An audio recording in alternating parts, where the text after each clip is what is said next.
Well, I'm now expecting a message of thanks from him. Jimmy Savile sends them. Well, he used to.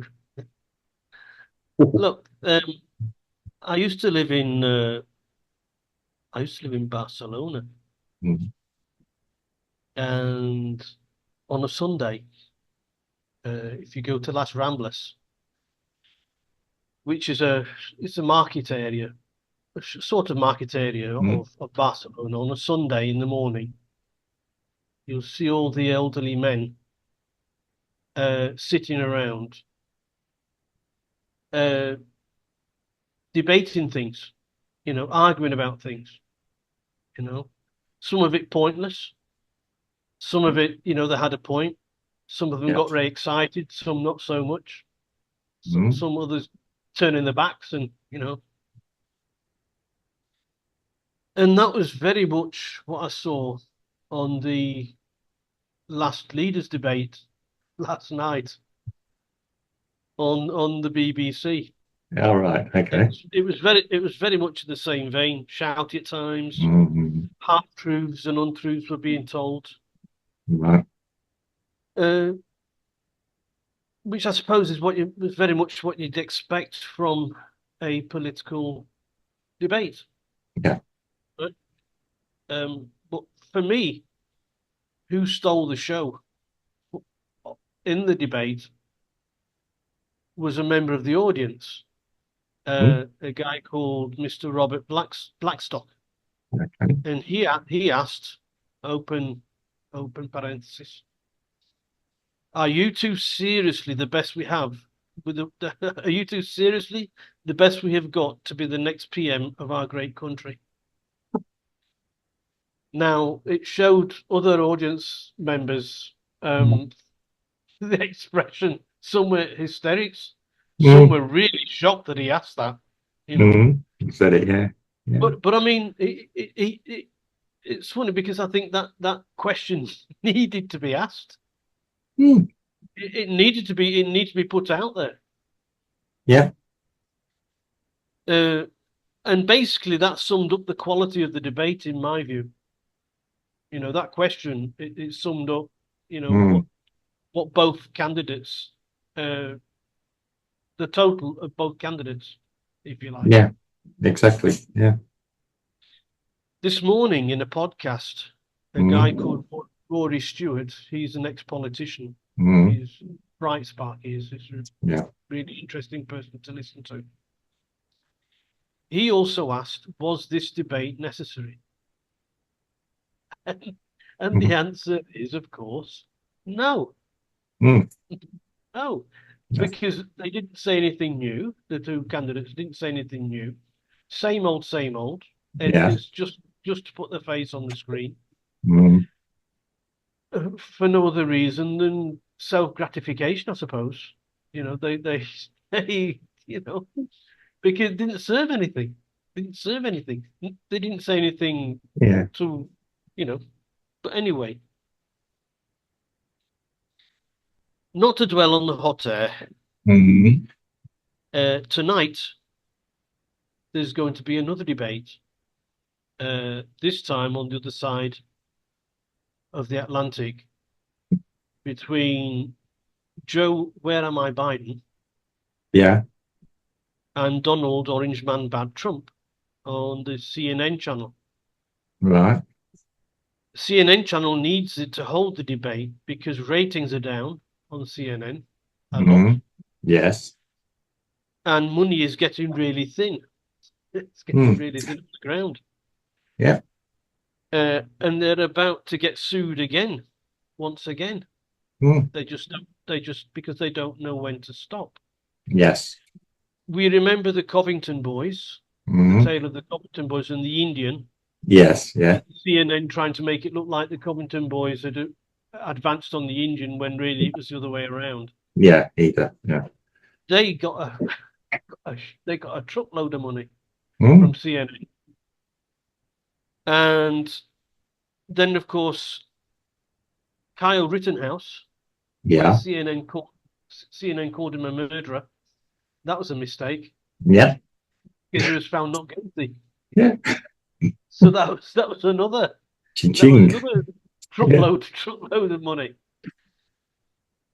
Yeah. This time or this next time, it's for saying that a guy, his name is Zachary Young. Mm, He was rescuing people from Afghanistan mm. when the US did that, when Biden did that awful retreat from Afghanistan. Well, yeah. Withdrawal, sorry, withdrawal, not retreat. Well, That's too yeah. that's too aggressive. It's too aggressive. You you say tomatoes, I say tomatoes. Yeah. Okay. Yeah, right. Well, CNN called this guy Zachary Young. He Yeah. said he was operating a black market to get the people out, Mm, when really he was charging logistics, to yeah. pay for the flight and to pay for the documents Mm, and stuff. yeah. Now this is going to break CNN if they don't find money quick. Mm, Ergo, the debate, yeah. right? I can't say what's going to happen later on this evening, but it will be interesting to see how Donald Trump deals with the hostile moderators.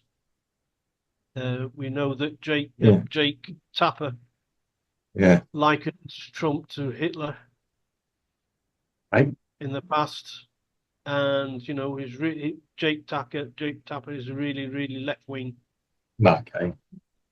and Dana Bash, which she isn't any more moderate than No. Jake Tapper. Should we leave it at that Yes. before they try and sue me, because I know CNN are needing the money. So That's it.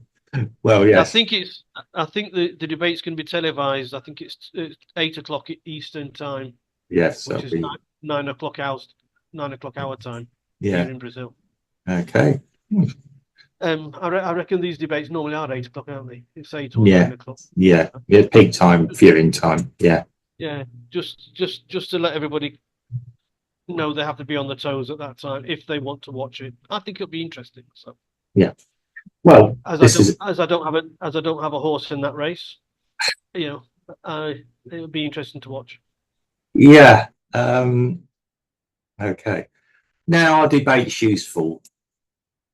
I remember watching it years, the American ones. Yeah, it's something from America. It's relatively new in the UK, I think. These debate head-to-head debates are relatively new in the UK. We never learn anything from them, only that our politicians, let's put it this way, more than prove our point that we feel about them. Yeah. Um, yeah, we pretty much. I mean, in today's global coverage, we pretty much know what's going on anyway. I mean, yeah, you'd have to be living under a complete rock to not know what's happening. Yes, it will. I mean, it probably gives us an insight into how they can behave in a negotiational sense, looking after our country. I don't know. I don't even think that. I think Sunak. I think the debate in the UK, Sunak versus Starmer, was a complete waste of time because, you know, no, I'm not going to say what I was going to say, but yeah, you can't really tell the difference between them if you understand what I'm saying. Yeah. As my sister said to me yesterday, I was saying something about football. All I hear is blah blah blah blah blah blah blah. Yeah. So yeah, I don't think debates really tell us an awful lot. Possibly not from our own countries where we're a little bit more tuned in. Possibly, I mean, you and I both live in another country. We may watch the occasional debate here. Yeah, what we can understand from a different culture is sometimes interesting. The American debates are always interesting because, yeah, the British ones are somewhat subdued. Yeah, it's not. They're not really ripping into each other. At least when you got. I mean, let's just face it. The best entertaining ones we've probably ever seen have been Clinton versus Trump for entertainment value. where she was ripping into him, he was ripping into her. Although I did think at the end, when somebody said at the end of one of the debates, can you say something positive about your rival? And they both came up with something very, very positive about the rival, which I thought was nice. You know, let's yeah. I mean, don't forget, they did know each other for many years before. Yes, of course. Yeah, I think he went to a wedding or something like that. Or yeah, I mean, his wife went to a wedding or something like that. Yeah, I mean, yeah. I mean, I believe their kids are actually friends as well, on some level, which, you know, you can understand. So it's probably like the club that's there. We're all suffering underneath. Our parents are here. We're all suffering. Yeah, I mean, yeah, I think the Clinton girl actually said, "Can you lay off Trump's son because, you know, he's in a difficult place." Yeah, he's nothing to do with everything going on. It's a Yeah, so, but debates, do we learn anything? I don't think we really do.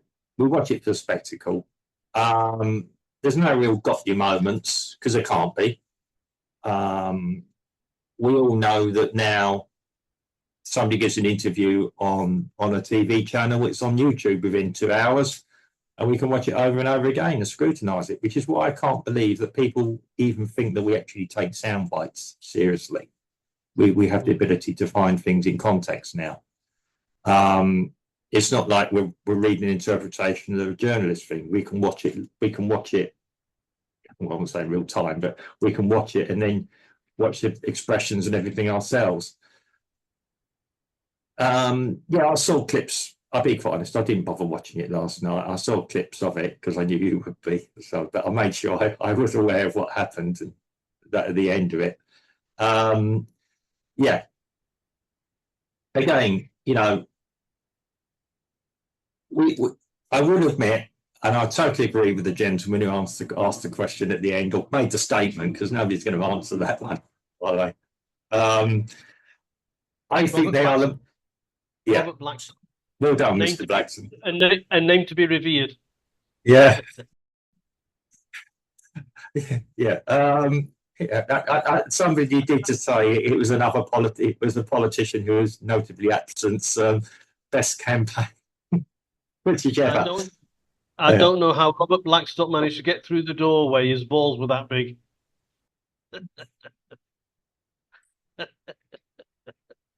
The guy is a folk hero. Yeah, that's it. They'll be singing songs. They'll be composing songs about him. Yeah, it's absolutely true, though. I mean, you look at them. I mean, we speak other places. There are the two that, I mean, okay, personalities aren't everything. Are they competent to do the job? I don't care if they didn't have a personality. I don't think either of them have been competent in anything they've done. I don't know about businesses or anything else. Certainly from what I've seen, their public persona or what they've done in public, I think they're both stupid. I mean, Starmer, considering he's meant to have been a lawyer, all I can say is I'm glad he never had to defend me. I think the jury would fall asleep after the first sentence. But they, at least they'd know that his dad was a toolmaker. I can't. Actually, that's probably the truest thing. Is that we say politicians lie. I totally agree with that statement. It's probably the most true statement he's ever said. May not be. His dad might be a sweeper-upper in a toolmaker's workshop. Well, in which case, he's a liar. So what? Yeah. Hey, there's new for you. And to be fair, I mean, you look at poor old Rishi. I mean, so I did a podcast a while ago, and I said I'm going to be his friend now because he needs one. Well, that was a very, very short-lived friendship. That's all I can tell you. Yeah. Yeah. I mean, you look at them both, and you're thinking, I'm going to be on the world stage with these two. I mean, nobody in the US knows who these two are. Yeah.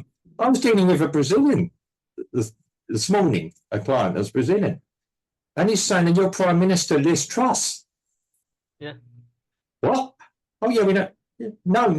I'm sorry. You're a few months out. She was Prime Minister for about 10 minutes.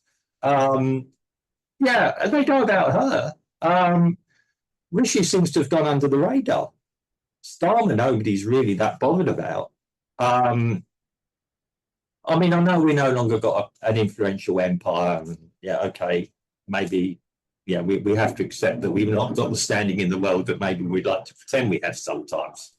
Right, But then that's a great chaps. we've got a few rusty rifles somewhere, you know. Yeah. Actually, I mean, I'll take an Enfield any day. At least they're proven. Um, yeah, but yeah, it's all going around. As I said, it's the most boring election ever. I mean, maybe elections aren't meant to be exciting. We don't really have rallies, although one of the other candidates had a rally yesterday of two days notice and managed to fill a 1,000 people in a hall. Yeah, and they're going to be lucky if he gets 18 seats. Now, I'm not saying he's the right man for the job or the wrong man for the job. We can discuss that. And he was in Sunderland. Yeah, where that happened. Oh well, yeah. We've got a friend of the channel. Yeah, and it was early. Yeah. Well, early for us. He could have waited. Yeah. 4 hours behind the UK, and I was watching that at 8 o'clock. I think it was. Well, we've actually had a friend of the channel who actually stood as a candidate in Sunderland Central. You remember we had a guest some time ago. He actually stood as a candidate there. Yeah, he's not exactly a Labour person. Let's put it that way. No. And yeah, he didn't get. He was liked by the people. The people of Sunderland actually, they are actually, and Newcastle Geordies. They're a sharp bunch. Collectively, I've worked with them and everything else. You can't always understand what they're saying, but they are a sharp bunch. Yeah, I mean, he's going about. I mean, he's probably saying what we want to hear. I don't know. You know, he's all right making promises. He's making promises with the possibility of being in opposition, which is sometimes a more powerful position to be, because you can criticise without being responsible for any of it. I'm beginning to wonder if all candidates actually want to lose this election. I am beginning to wonder that. I mean, let's put it this way: if you were looking for a job and somebody offered you that job, it'd be the one you put in the, not even the maybe poll. It would be in the, yeah. Do you want to be a project manager of this project? Not particularly. No, you're good. Yeah. So maybe they're all trying to lose it. No, you have it. No, you have it. No, you have it. I'm going to throw something out there, and I'll think about this other day. I would say at the moment the UK is in a time of crisis. Maybe some sort of coalition would be an appropriate level. I know we're going to argue it'd be leading and everything else. Maybe, guys, pull it together. We're facing probably some of the biggest problems we've had since World War II. This backbiting and this going at each other and this division, well, it's not even divided anymore. I think people have had enough. If Labour don't get an absolute majority, 50% plus one, then I can imagine coalitions are going to be worked in the back rooms. Well, it'll either be a liberal Labour coalition, which might not be good, or there could be the second, third, and fourth place, or way down. I mean, okay. Even screaming Lord Such might be the decider. Well, I don't know if he's got a seat there, but yeah, I'm thinking more of a possible Conservative reform, and if Reclaim get a seat, they could swing it. I mean, and others, independents. Don't forget, it's probably going to be, who knows? I mean, actually, if we're sensible at the moment, we'd all be voting independent candidates. Yeah. But I'm not. It is a bit of a worry that we look at these two, the main contenders. And let's be honest, in any walk of life, if you looked at them two and you thought, if you worked for a company where you had these two as the chief executive officers or the top of them, what would you be thinking? I'd be dusting down my CV quite rapidly. Yeah, I want out of this. Okay. Let's look to the front, and let's look to the front of the debate tonight. What do you expect? I said to say it'd be entertaining, I think be wrong. I mean, it depends how they do it. Donald Trump loves a robust debate. He's in his element, which is a problem for Biden. I'm very suspicious that I'm going to be honest here, the Biden camp have allowed it to go ahead. Unless they know something, unless they're feeling very confident of a win or something. That's all I'm going to say. I wouldn't, if I was in, let's put it this way, yeah, I wouldn't be putting Biden up against Trump in any walk of life. No. Well, we know how Biden has been acting on the world stage, right?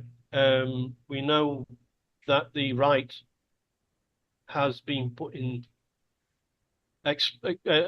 showing his worst moments. Yeah, okay. Been falling over and slurring his speech, things like that. The left have been saying that it's cheap fake videos. No, yeah, okay. that were taken out of context. They said. They claim. Everyone. Which has been proven, of course, that they weren't. Yeah.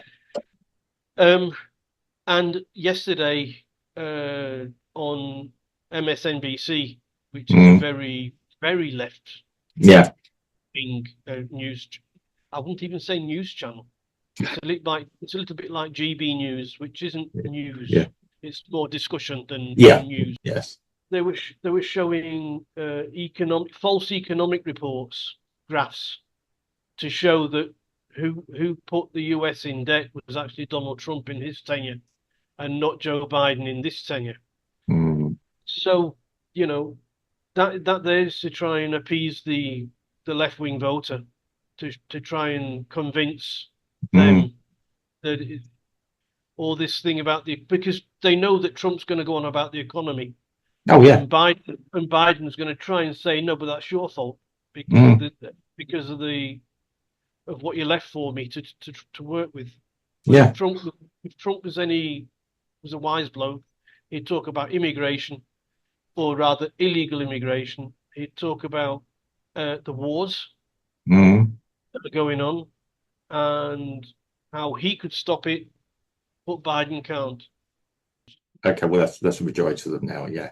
Well, yeah. I mean, this is what it's going to be. As long as they don't cut the mic on him or do anything. Well, if he's, I was watching a podcast from Glenn Beck. Yeah. Right.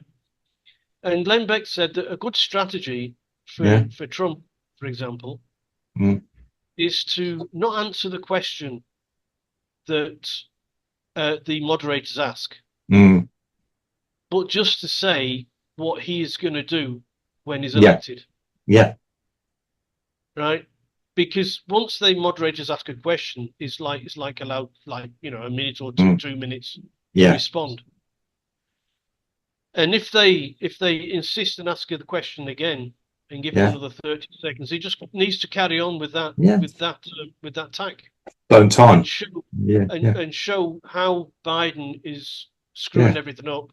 Yeah. And how he's going to sort it out. That would be interesting to watch. Yeah. It'd be interesting to watch. I thought coming from Glenn Beck, I thought it was an interesting. Strategy. He's a seasoned traditional journalist. I mean, he'll call out on all sides like he should do. And I mean, these people are now independents and they're in a very powerful position, a bit like Kelly and Tucker and Carlson and others. They're off the reins. they will attack everyone, which is they really are truly the independents. Okay, you can say they've got their base. Why there aren't more left-wing ones out there, I don't know, because I would have thought that would have been quite good ground for left-wing independents to go out there and start going as well, because they can start changing the world as they want it. It doesn't seem to happen as much. Don Lemon maybe. Lemon, yeah, Don Lemon, he's out there. I get, again, people have a go at him. He does sometimes say things, it's like we're talking in an earlier podcast. Sometimes it's not always the messenger, but the message that's important.